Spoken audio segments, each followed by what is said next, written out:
솔로몬이 우리가 지난주에 살펴봤을 때 솔로몬이 하나님께 지혜를 달라고 그렇게 했던 것이 아니라 솔로몬이 원했던 것은 듣는 마음을 내게 주어서 선악을 분별하게 해달라고 그렇게 말했습니다. 그러니까 실제로 이 솔로몬이 정말로 원했던 것은 지혜라고 바로 이렇게 얘기한 게 아니고 듣는 마음을 내게 주어서 선악을 백성들이 재판할 때 선악을 분별할 줄 아는 그런 아는 것을 알게 해달라고 그렇게 기도했습니다. 그래서 사실은 그 얘기에 하나님께서 뭐라고 답하셨냐면 내가 바로 분별하는 지혜를 구하였다라고 이야기를 합니다. 그러니까 지혜라고 언급을 하신 분은 누구냐면 바로 하나님께서 이 지혜라고 언급을 했던 거예요. 그러니까 실제로 지혜라고 했을 때는 이 성경에서 지금 이야기하는 이 지혜는 이 솔로몬한테 한 말이 솔로몬이 하나님 앞에 지혜라고 한 말이 아니에요.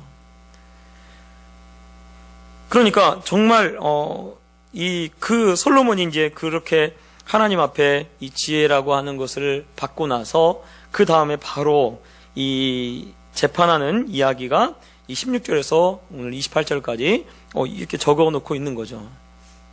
그러니까 지혜가 실예가 무엇인지를 지금 이 말씀이 이야기를 하고 있는 것입니다. 그런데요, 보면 여러분 솔로몬이 얼마나 많은 그런 재판을 했겠습니까?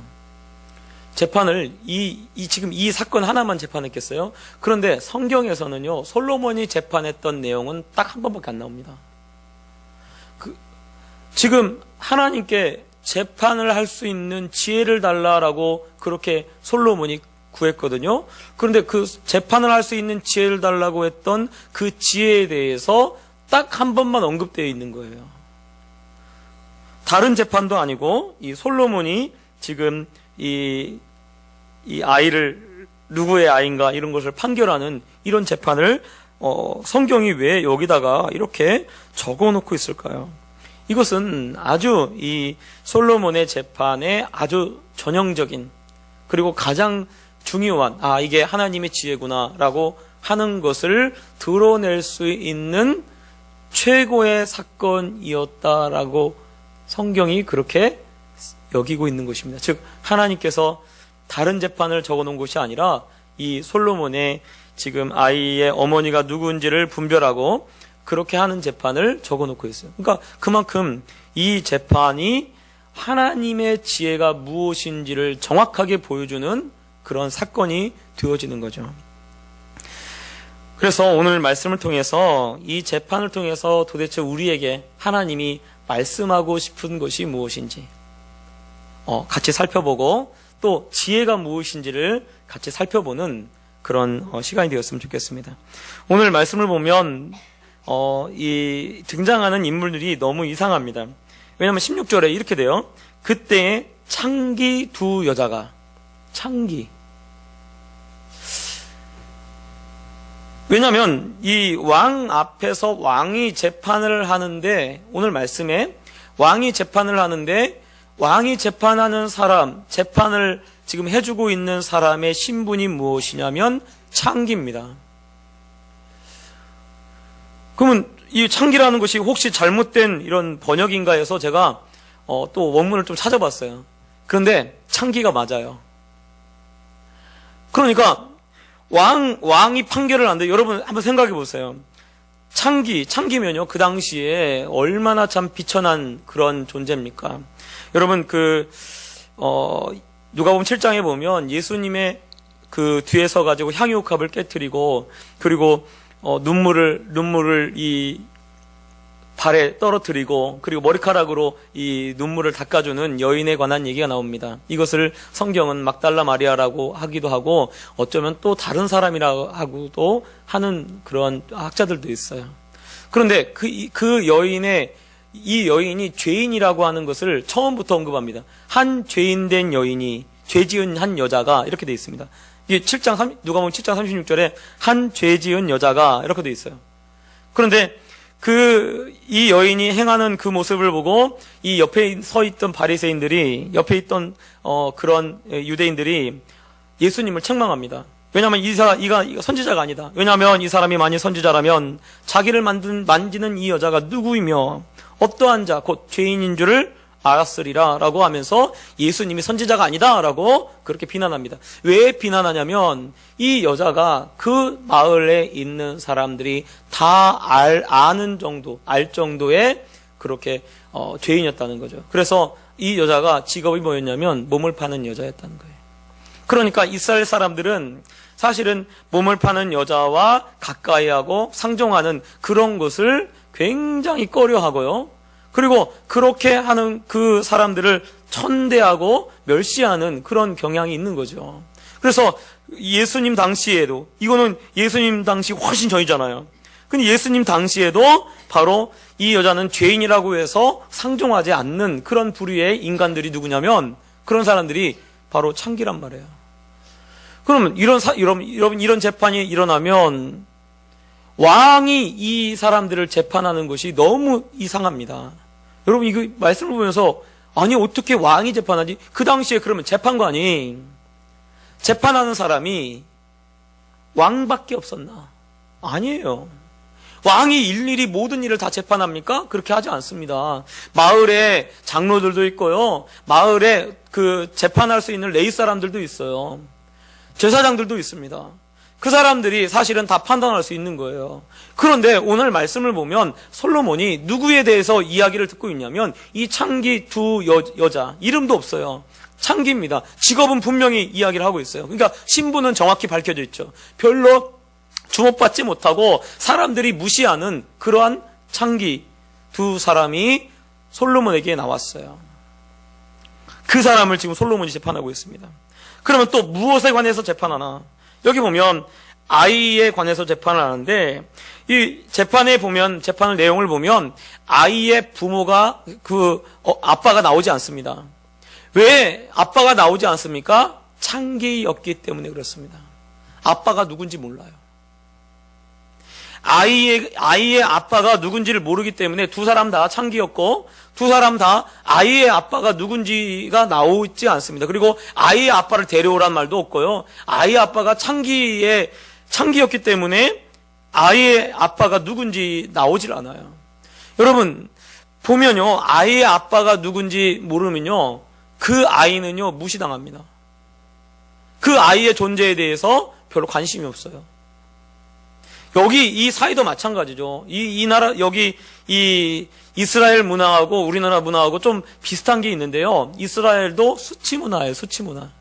우리도 부끄러움, 수치 이런 걸 아주 이렇게 중시하는 그런 문화를 가지고 있는데 이스라엘도 사실은 우리와 똑같은 그런 정서를 가지고 있습니다. 그런데 보면 사실은 이 재판을 하는데 어떤 사람들이 주인공이냐면 창기, 또 아버지가 누군지 알지 못하는 아이, 이렇게 등장하고 언급되고 있는 거예요. 사실은 하층민 중에 어떻게 보면 하층민입니다. 그런데 지금 솔로몬이 이 사람들을 재판을 하고 있습니다. 하필이면 왜 성경이 바로 이 사건을 여기다가 언급을 하고 적어 놓을까요? 이것은요, 솔로몬이 듣는 마음을 달라고 하나님께 기도했습니다. 듣는 마음을 달라고 하는 것은 무엇을 말하냐면 무시하지 않는 것입니다. 그 사람이 이야기를 하면요, 잘 들어주는 것이 곧 무시하지 않는 거예요. 그런데요, 막 이야기하는데 딴짓하고 있으면요, 뭐 하는 거예요? 무시하는 거예요. 가끔씩 이제 저희 아내가 저한테 내 말을 듣고 있어! 이러고 막 소리 지를 때가 있어요. 사실은 이제 저는 이게 성격이 이렇게 좀 한 군데 빠지면요, 안 들려요. 진짜 안 들려요. 변명하려는 게 아니라, 그것 때문에 부부싸움 한 적이 몇 번 있어요. 그래서 우리 아내가 얘기하면 호탁 쳐다봐요. 잘 들어야 돼. 왜냐면 그게 무시한다고 생각을 하더라고요. 무시한다고. 무시한 게 아니고 안 들리는 거예요. 근데 제가 보니까 남자들이 다 그렇더라고요. 남자들이. 다른 집사님들도 물어보면 나만 그런 게 아니고, 이 아내가 얘기할 때 다른 게 정신이 팔려 있으면요, 안 들려요. 그게 당연한 거예요. 그러니까 사실은 얘기할 때 어떻게 얘기하냐면요, 눈 보고 딱 앞에, 제가 만약에 TV 보고 있으면 우리 아내한테 부탁합니다. 앞에 와가지고 얘기하세요. 그러니까 사실은 잘 들어주는 것이 무엇이냐면 무시하지 않는 거죠. 잘 듣는 것이. 그런데 솔로몬이 듣는 마음을 달라고 했어요. 듣는 마음을 달라고 했더니 백성들의 아주 하층민이고 다른 사람은 쳐다보지도 않고 거들떠보지도 않는, 그리고 아무런 이익도 되지도 않고 정말 아무도 주목하지 않는 그 아주 사소한 그 사람에게까지 지금 솔로몬이 듣고 있다는 거예요. 그래서 이 이야기를 여기다가 이렇게 적어놓고 있는 것입니다. 여러분, 우리가요 정말 지혜가 어디서부터 시작됐는지를 우리가 이 말씀을 통해서 보셔야 돼요. 지혜가 어디서부터 시작되냐면 잘 듣는 것으로부터 시작됩니다. 우리가 그러잖아요. 하나님 말씀도 마찬가지죠. 하나님 말씀을 잘 들어야 돼요. 하나님 말씀 들을 때 딴 생각하고 있고 딴 데가 있고 그러면요 하나님 무시하는 거예요. 그러니까 우리가 하나님 말씀 들을 때 어떻게 해요? 귀를 쫑긋 세우고 하나님 말씀을 잘 들어야 돼요. 이것이 지혜의 시작입니다. 이것이 지혜가 시작되는 거예요. 그래서요, 교만이라는 것이 무엇이냐면요, 사실은요, 교만은요, 지혜하고 완전히 반대입니다. 지혜는요, 잘 청종하고 듣는 것부터 시작되는데, 교만은요, 듣지를 않는 거예요.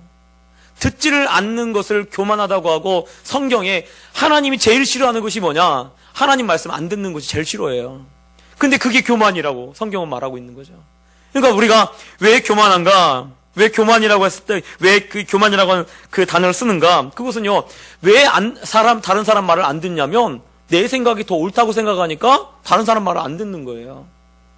그러니까 내가 다른 사람 말을 안 듣기 시작하면 이때부터 내가 지금 뭐 하는 거예요? 교만해지는 거예요. 교만이 나를 찾아온 거예요. 다른 사람 말이 들리지 않는다? 지금 내가 교만이 찾아온 거예요. 그리고 내가 지금 다른 사람의 말을, 다른 사람들이 이야기하는 소리를 귀를 기울여가지고 들으려고 애쓰는가? 여기에 바로 내가 교만하지 않다는 것을 알 수가 있는 것입니다. 여러분, 지혜는요, 잘 듣는 것부터 시작되는 거예요. 솔로몬의 지혜도 마찬가지죠. 잘 듣는 것. 그래서 아주 사소한 사람, 하찮은 사람의 하는 이야기라도 어떻게 하는 거예요? 잘 듣는 거예요. 여러분, 잘 들으시기 바랍니다. 누가 나보다 어린 사람이 얘기해도 잘 들으시기 바랍니다. 왜냐하면 또 그곳에서, 그 사람이 이야기하는 것에서 배울 수가 있어요. 어린아이가 얘기한다고 여러분 무시하지 마시고 잘 들으시기 바랍니다. 예수님은 어떤 분이었냐면 예수님의 별명이 죄인의 친구였어요. 죄인의 친구라고 하는 것은 왜 예수님이 죄인의 친구가 되었겠습니까? 죄인들의 이야기를 들어주시는 거예요. 여러분, 이 당시에 예수님 당시에 죄인들의 이야기를 듣지 않습니다. 왜? 죄인과는 상종하지 않아요. 죄인하고 같이 밥 먹지 않습니다. 우리가요, 친해지려고 하면 우리나라도 그러잖아. 식사하면 친해져요. 식사하면. 밥 먹으면서 뭐 합니까? 밥만 먹어요? 아무 얘기도 않고. 밥만 계속 먹습니까? 밥 먹으면서 요것저것 다 얘기하는 거예요. 물어보고. 그래서 서로 상대방에 대해서 밥 먹으면서 알게 되는 겁니다.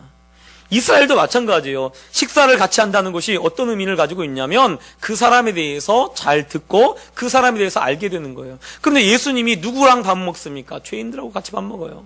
죄인들하고 얘기하고 죄인들하고 상종하는 거죠. 그러니까 예수님은 죄인의 친구가 되었습니다.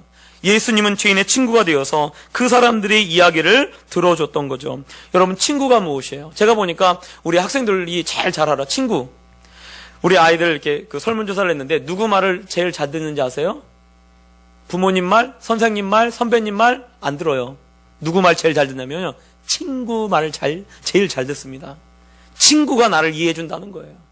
그래서 친구가 충고하면 그 친구가 충고한 것을 받아들입니다.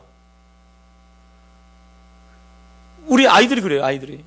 근데 이게요, 그 아이들만 그런 게 아니에요. 어른들도 마찬가지예요. 친구 이야기는 되게 잘 들어요. 친구 이야기는. 왜? 잘 들어주니까. 잘 들어주니까. 여러분, 우리가요, 정말 지혜로운 사람이라고 하면 다른 사람의 말에 잘 귀를 기울여야 합니다. 이것이 진짜 지혜로운 사람이에요. 어떤 분은요, 자기 행동이 다 옳다라고 생각을 해요. 그리고 나는 정말 다른 사람보다 나는 바르게 산다라고 생각합니다.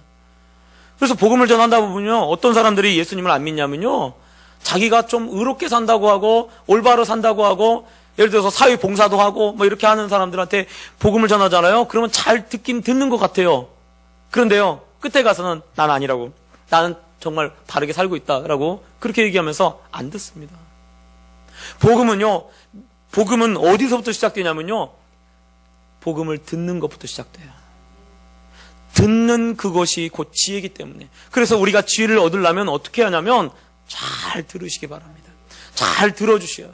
그래서 아주 하찮은 사람이 얘기해도 그 사람을 나보다 낮게 여기고 그 사람이 이야기하는 소리를 들으시기 바랍니다. 그것이 지혜가 시작되는 것입니다. 솔로몬은요, 듣는 마음을 달라고 그랬어요. 그것이 솔로몬이 정말 하나님께 구했던 것입니다.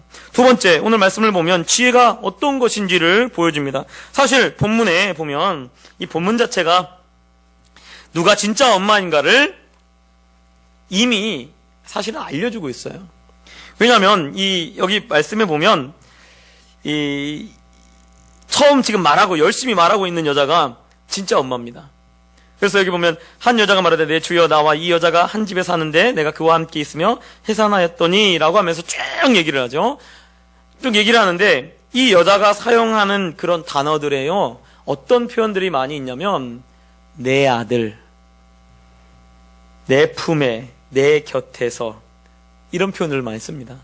그러니까 이 표현 자체가 어떤 표현을 쓰냐면 벌써 정말 이 아들에 대한 사랑이 이 말에 묻어나오고 있는 거예요. 그런데 반대의 여자가 뭐라고 얘기를 하냐면 22절에 다른 여자가 이르되 아니라 산 것은, 다른 얘기도 안 해요. 산 것은 내 아들이요 죽은 것은 내 아들이다. 아이한테 첫 마디가, 이 언급 표현되는 아이가 산 것은 내 거고 죽은 건 네 거다, 이런 거예요. 벌써 이 말하는 것 자체에 누가 엄마인지 누가 이 가짜인지 딱 드러나 있는 거죠. 사실은 아마 솔로몬이 처음에 들었을 때 알았을 거예요. 제가 봐도 이렇게 보이는데 솔로몬이 알았을 것 같아요. 그런데 문제는 그걸 증명할 수 있는 방법이 없는 거예요. 증명할 수 있는 방법. 그러니까 솔로몬이 어떻게 합니까? 칼을 가져와라.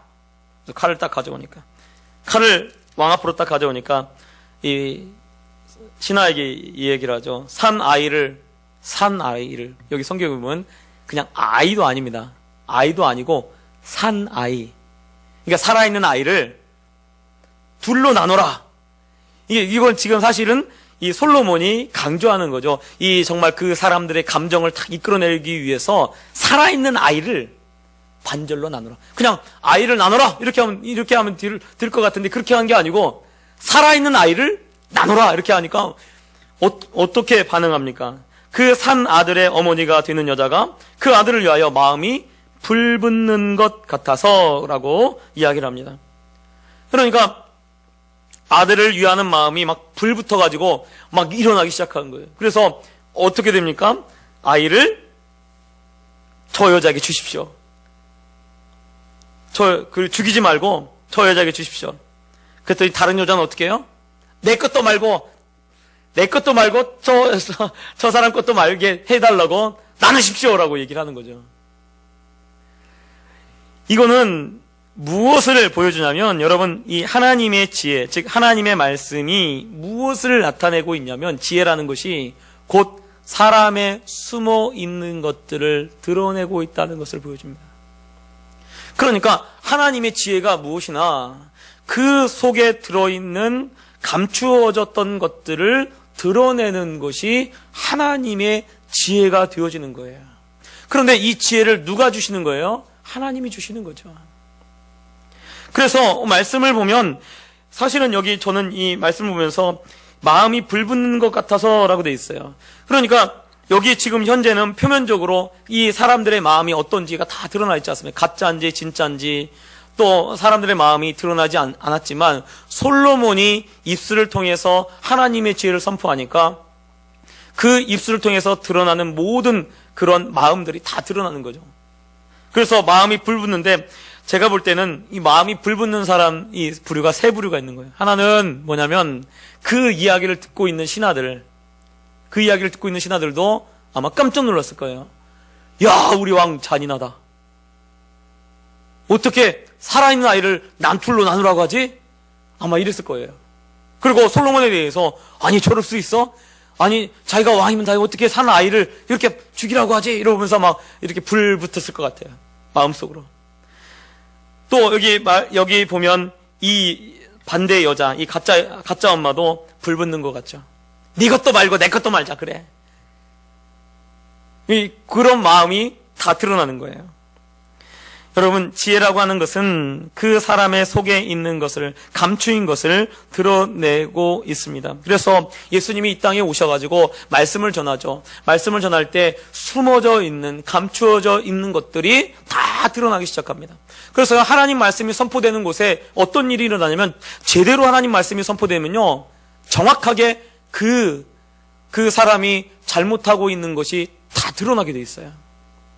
그러니까 말씀이라고 하는 것은 하나님이 우리에게 지혜를 주시고 말씀을 주셨을 때는요, 우리의 잘못된 부분들은 다 드러납니다. 그래서요, 회개가 되어지는 거예요. 저절로. 왜? 말씀이 잘못된 걸 다 비추니까. 다 비추니까. 어떤 그 목사님한테 어떤 집사님이 와가지고 상담을 하더래요. 무슨 얘긴가 딱 봤더니 자기가 남편이 있는데 다른 남자를 좋아하는 거예요. 그리고 그 남편 그 사람도 유부남이고. 근데 와가지고요, 정신없는 사람이 와서 축복해 달라고 하더래요.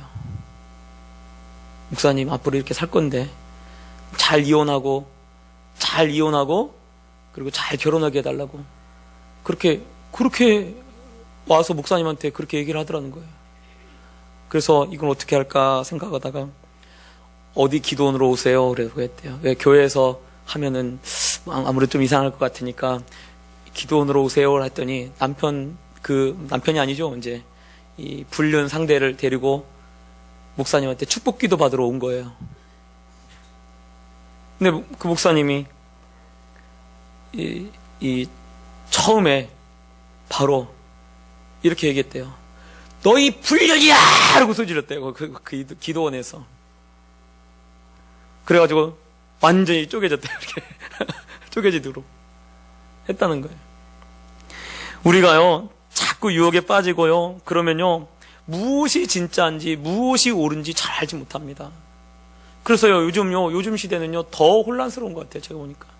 무엇이 진짜 복음이고, 무엇이 진짜 말씀대로 살아가는 건지 굉장히 혼란스러워 하는 것 같더라고요.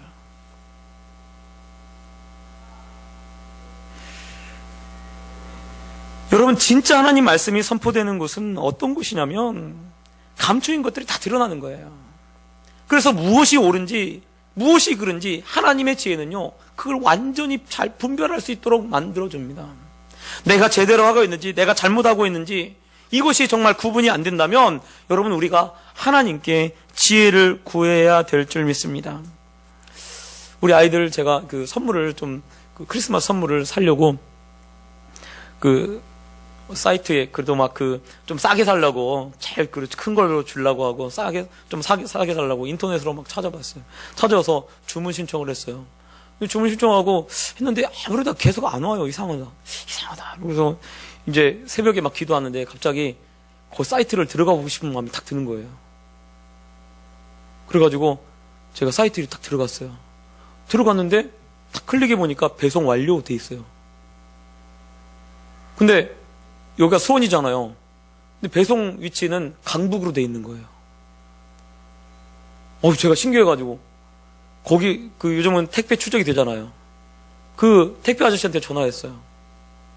바로 그날 이 새벽 기도하면서 딱 그런 생각이 들어가지고 들어갔다가 깜짝 놀라서 이제 바로 이제 시간 9시쯤 돼가지고 바로 연락을 했죠.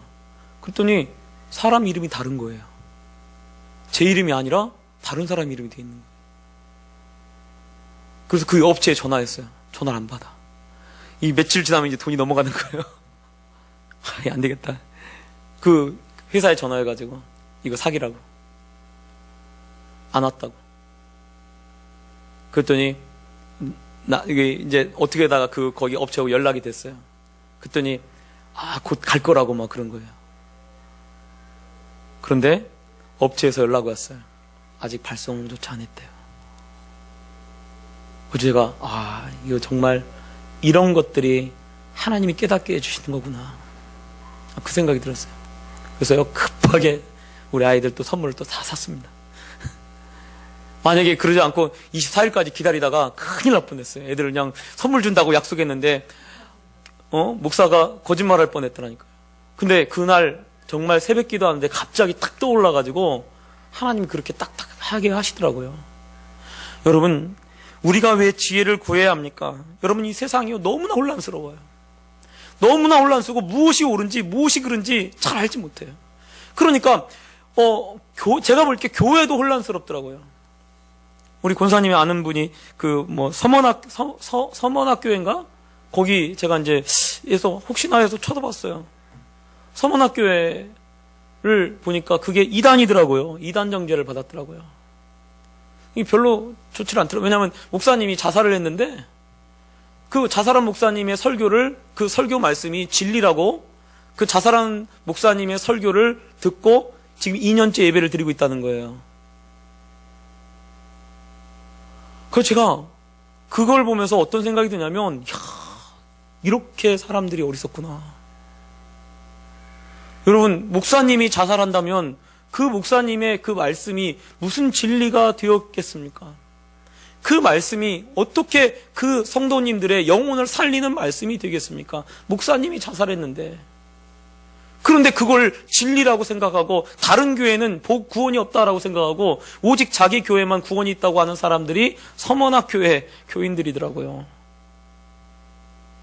제가 그걸 보면서 이 땅이 정말 너무나 혼란스럽구나라는 생각을 하게 되었습니다. 여러분, 마지막 때에 정말 우리가 하나님께 지혜를 구해야 될 줄 믿습니다. 왜냐하면요, 선악이 이 경계가 막 흐려지고 있어요. 그런데 정말 하나님 말씀이 선포되는 그곳에는요, 항상 감추인 것들이 다 드러나게 돼 있어요.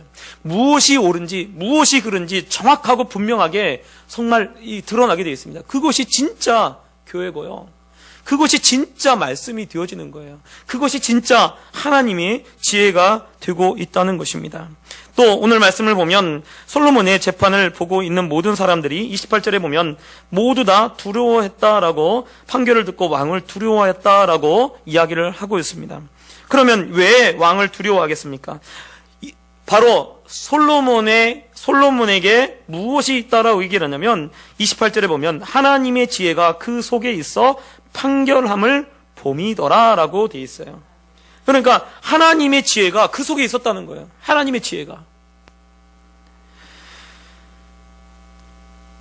왕의 권위가, 왕을 왜 두려워하냐면 이제 왕이 마음속에 깊은 것까지 정말 다 드러낼 수 있는 하나님의 지혜가 왕에게 있었다는 거죠.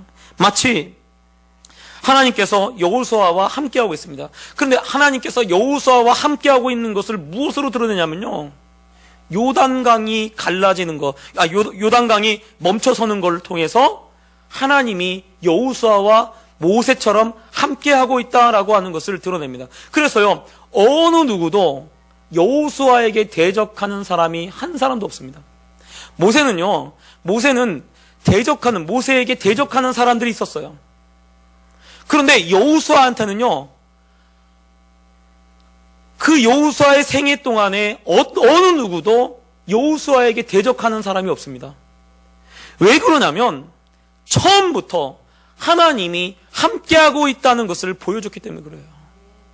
여러분, 하나님의 사람의 권위가 어디서부터 나오냐면요, 하나님의 말씀대로 행하고 하나님의 말씀대로 이루어지는 것을 통해서 하나님의 권위가 드러나게 되어 있습니다. 그러니까 하나님의 권위가 어디서부터 나오냐면 지혜로부터 나오는 거예요. 지혜로부터. 여러분, 우리가 정말 지혜로운 사람이 되시길 바랍니다. 그래서 우리가요, 하나님 앞에 왜 지혜를 구해야 하냐면, 우리가 지혜를 구할 때 우리를 통해서 하나님의 권위가 나타나고 또 하나님이 함께하는 것이 드러나게 되어 있습니다. 그래서요, 예수 믿는 사람들한테는요, 무엇이 나타나냐면 하나님이 함께하고 있다는 것을 보여줘야 돼요. 그래서 우리가 무엇을 기도해야 하냐면, 하나님이 나와 함께하고 있는 것을 보여주세요. 제가요, 제일 많이 하는 기도입니다, 이게. 아니, 개척교회 목사가 뭘 볼 게 있겠습니까? 뭘 볼 게 있겠어요? 근데 하나님이 함께하고 있다는 것을 하나님이 보여주십시오라고 제가 그렇게 많이 기도합니다. 저는 우리 성도님들한테도 그렇게 기도해요. 우리 성도님들 이름 막 불러가면서 기도할 때도 뭐라고 하냐면, 하나님이 함께하고 있는 것을 좀 보여주세요. 하나님이 정말 우리 성도님 가정을 돌보고 있다는 것을 이 성도님들에게 보여주시고 주변 사람들에게 보여달라고 제가 제일 많이 하는 기도가 그거예요. 그런데요, 이렇게 기도하니까요, 하나님이 보여주셔요. 하나님이 함께하고 있는 것을 보여주셔요. 하나님이 함께하고 행하고 있다는 것을 보여주십니다. 마치 여호수아에게 요단강이 멈춰서 정말 기적이 일어나는 것을 보여주듯이 하나님이 그런 일들을 보여주고 계신 거예요. 여러분, 우리도 하나님께 그렇게 기도하시기 바랍니다. 그것이 성경에 말씀하고 있는 지혜고요, 그것이 지혜로부터 나오는 권위다라고 이야기를 하고 있습니다. 그래서 28절에 보면 솔로몬이 판결했다라고 하지 않고 오늘 말씀에 하나님의 지혜가 판결함을 봄이더라 라고 되어 있어요. 하나님의 지혜가, 솔로몬이 판결했다고 하지 않고 성경이 하나님의 지혜가 그 속에 있어서 판결함을 봄이더라 라고, 즉 하나님의 지혜가 판결하고 있는 것을 백성들이, 신하들이 보았다라고 이야기를 하고 있습니다. 여러분, 우리를 통해서 하나님이 무엇을 드러내기를 원하실까요? 여러분, 하나님이 함께하고 있는 것을 정말 나를 통해서 드러나도록 해달라고 지혜를 구하시기 바랍니다. 내가 지혜롭게 행하고 지혜로 행하면요, 사람들이 저 사람은 하나님이 저 사람과 함께하고 있구나라고 사람들이 알게 하나님이 그렇게 하실 줄 믿습니다. 여러분, 그러므로 여러분, 이렇게 이 지혜를 달라고 이렇게 구하시기 바랍니다. 우리가 하나님 앞에 그렇게 지혜를 구하면 반드시 하나님께서 우리에게 지혜를 주실 줄 믿습니다.